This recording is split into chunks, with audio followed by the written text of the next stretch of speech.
नमस्कार, UP today के YouTube channel पर आपका स्वागत है। कल नवम आयुर्वेद दिवस के अवसर पर लोगों को संबोधित करते हुए भारत के प्रधानमंत्री ने कहा कि दिल्ली और पश्चिम बंगाल के बुजुर्गों से माफ़ी मांगते हुए कहा, मुझे पता हो चला है कि आपको कष्ट है, लेकिन आपकी सहायता नहीं कर पाऊंगा। कारण यह है कि दिल्ली और बंगाल की सरकारें अपने राजनीतिक स्वार्थ के लिए इस आयुष्मान योजना से जुड़ना नहीं चाहती। अपने ही राज्य के बीमार लोगों के साथ जुल्म करने की ये प्रवृत्ति मानवता के दृष्टिकोण से किसी भी पैमाने पर खरी नहीं उतरती। मेरे दिल में कितना दर्द होता है मैं शब्दों में बयान नहीं कर पाऊँगा। लेकिन यह तय है कि प्रधानमंत्री नरेंद्र मोदी के इस बयान के बाद आम आदमी पार्टी ने पलटवार करते हुए क्या कहा है, आप आगे के वीडियो में देखेंगे। सबसे पहले आप प्रधानमंत्री के भाषण। मैं दिल्ली के 70 साल के ऊपर के जितने बुजुर्ग हैं और पश्चिम बंगाल के 70 साल के ऊपर के जितने बुजुर्ग हैं उनसे क्षमा मांगता हूं कि मैं आपकी सेवा नहीं कर पाऊंगा। मैं उनसे क्षमा मांगता हूं कि मुझे पता तो चलेगा आपको कष्ट है, मुझे जानकारी तो मिलेगी, लेकिन मैं आपको सहाय नहीं कर पाऊंगा। और कारण दिल्ली में जो सरकार है और पश्चिम बंगाल में जो सरकार है वो इस आयुष्मान योजना से जुड़ नहीं रही है। अपने राजनीतिक स्वार्थ के लिए अपने ही राज्य के बीमार लोगों के साथ जुल्म करने की वृत्ति, ये प्रवृत्ति मानवता की दृष्टि से किसी भी तराजू पर खरी नहीं उतरती।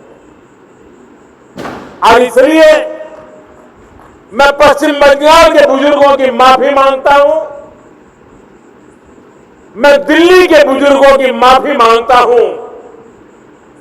देशवासियों की तो सेवा कर पा रहा हूं, लेकिन राजनीतिक स्वार्थ की वृत्ति की दीवारें मुझे दिल्ली के बुजुर्गों की सेवा करने से रोक रही है, पश्चिम बंगाल के बुजुर्गों की सेवा करने से रोक रही है।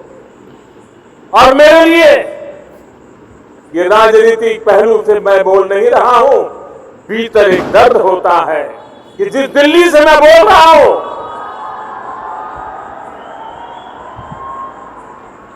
दिल्ली के भी बुजुर्ग मेरी बात सुनते होंगे, मेरे दिल में कितना दर्द होता होगा।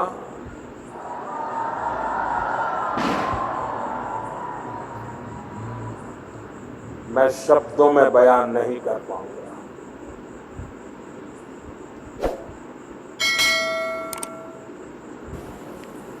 सवाल ये आ रहा है बार बार अजीम राय कि आप दोनों स्कीमों को क्यों नहीं लागू कर सकते? अपनी स्कीम क्योंकि आपकी है ही, अगर आयुष्मान की स्कीम को भी लागू कर दिया जाए तो जिसको जो चॉइस होगी वो करेगा। हमारे तो फ्री है ना, हमारे यहाँ वो क्यों कार्ड दे के आए? देखिए, अगर उसको प्राइवेट अस्पताल में इलाज कराना हो तो प्राइवेट में हो रहा होता, यूपी बिहार वाले लोग हमारे यहाँ क्यों करा रहे होते? और सरकारी में ही कराना है तो वो कार्ड देके 5 लाख रुपए की लिमिट हम क्यों लगाएं? जब हम 50 लाख रुपए का भी इलाज मुफ्त करने के लिए तैयार हैं तो हम भारतीय जनता पार्टी से की बात मान के, पहली बात तो दिल्ली के करीब 80-85% लोगों को अपनी हेल्थ फैसिलिटीज से अलग कर दें, क्योंकि हर एक के पास फ्रिज है, लोगों के पास मोटरसाइकिल है, लोगों के घर में एसी है, लोगों के पास टेलीफोन है। एक तो पहले ही हमारी दिल्ली का 90% आदमी जो है अलग हो जाएगा। जिस दिल्ली के 100% लोगों का इलाज हम मुफ्त कर रहे हैं, प्रधानमंत्री जी की स्कीम के कारण उसमें से 90% लोग उस इलाज से महरूम हो जाएंगे, पहली बात। और जिनका होगा भी उनका सिर्फ 5 लाख रुपए का इलाज होगा। भाई ऐसा हम क्यों करें? हम अपने 100% दिल्ली के लोगों का इलाज करने के लिए एलिजिबल चाहते हैं, जो कि है, और हम 5 लाख पे उनके इलाज को रोकना नहीं चाहते। हम कह रहे हैं कि उसका 50 लाख का इलाज हो या 1 करोड़ रुपए का इलाज हो, दिल्ली सरकार उस इलाज को मुफ्त करेगी। तो हम इनकी स्कीम क्यों लें? मतलब हम अपने लोगों का नुकसान कर दें इनके लिए, ये बहुत गलत बात है। और ये भारतीय जनता पार्टी को जो हट है वो त्यागनी चाहिए। जो अच्छा मॉडल है उसको पूरे देश में लागू करना चाहिए। मैं इनको आमंत्रित करूंगा कि ये इस मॉडल को जो है पूरे देश में लागू करें।